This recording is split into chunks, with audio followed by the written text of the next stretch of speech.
Prépare ta primaire, c'est la chronique des candidats motivés à la réussite de leur propre vie et aujourd'hui je vous parle du premier débat de la primaire socialiste avec Monsieur Arnaud Montebourg, Jean-Luc Galamias, François de Rugy, Benoît Hamon, Vincent Peillon, Manuel Valls et Sylvia Pinel. Vous voyez, ce qu'ils font de la politique, c'est qu'ils ont décidé de s'exposer et tant qu'à faire, qu'ils le fassent bien. Pourquoi ils arrivent tous avec la barre au front? C'est-à-dire, sous-entendu, c'est du lourd. Et quand on transmet aux autres, c'est du lourd, qu'est-ce qu'ils font en tant que spectateurs-auditeurs? Ils se calent dans le fauteuil, ils se mettent en apnée intellectuelle et ils subissent. Au lieu qu'il faudrait créer de la détente, du bien-être pour justement que les idées passe et qu'il y ait une vitalité de la relation.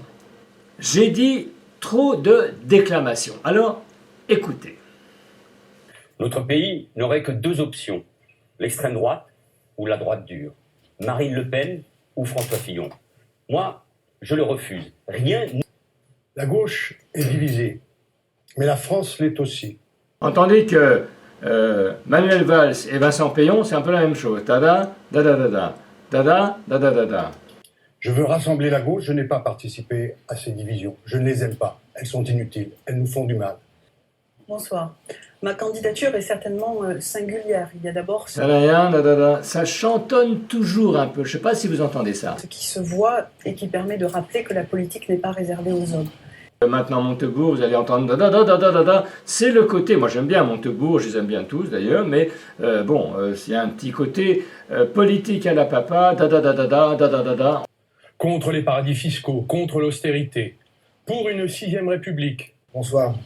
Alors il y en a qu'un qui se démarque à mon avis, qui prend le temps de dire bonsoir et qui sort de l'urgence de répondre et qui pose une relation avec le public. Mesdames et messieurs, bonsoir.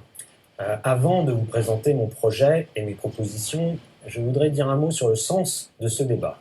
C'est le seul pour l'instant qui s'adresse aux gens présents, qui ne part pas tout de suite dans la déclamation du futur président, qui dit au fait il y a des gens, bonsoir, je vais vous parler. Alors de quoi est-il question? Il crée la relation avec les journalistes qui sont là, donc avec nous, public, spectateurs, derrière notre téléviseur.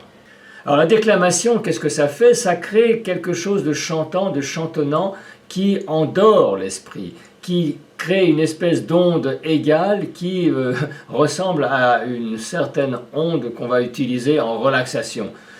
Comment mettre de la vie dans les mots? Comment faire que les mots ne soient pas que des coquilles vides qui s'enchaînent, des mots usés et qu'on finit par entendre comme du bruit intelligent, dit par des gens intelligents, mais ils deviennent vides. Et ce n'est pas les mots qui sont en question, c'est la façon de les faire vivre, c'est la manière de les incarner. Les mêmes mots ressentis reprendront toute leur valeur, toute leur chaleur. Et enfin, j'ai dit pas de sourire. Pas de sourire, pas de relation. Le sourire, ce n'est pas la chose superficielle, c'est la simple politesse que l'on fait à celui qui nous regarde, à celui ou celle qui nous regarde, qui nous écoute, pour le mettre en bonne disposition. Et ça va nous servir dans toutes les situations de la vie. Il s'agisse de prendre la parole devant une assemblée, devant un groupe, devant un jury, pour un entretien d'embauche, ou dans une situation de vente, dans toutes les situations de la vie où il y a relation humaine. Pour la prochaine primaire, pour le prochain débat, je conseille à nos amis les candidats de faire un petit travail en amont, c'est-à-dire de respirer, c'est-à-dire de se donner de l'aisance intérieure pour ne pas être sous pression. Deuxièmement, d'installer ce sourire intérieur qui est le sourire de la bienveillance, de l'écoute, de l'échange. Et troisièmement, de faire un petit peu bouger les traits du visage pour réveiller l'expressivité, pour réveiller l'expression, pour donner un peu de vivacité à leur visage, à la caméra. Voilà, je vous rappelle que vous êtes le meilleur candidat à la présidence de votre réussite. À bientôt pour les prochaines vidéos, pour les prochains portraits que je vais reprendre de chacun des candidats. À bientôt.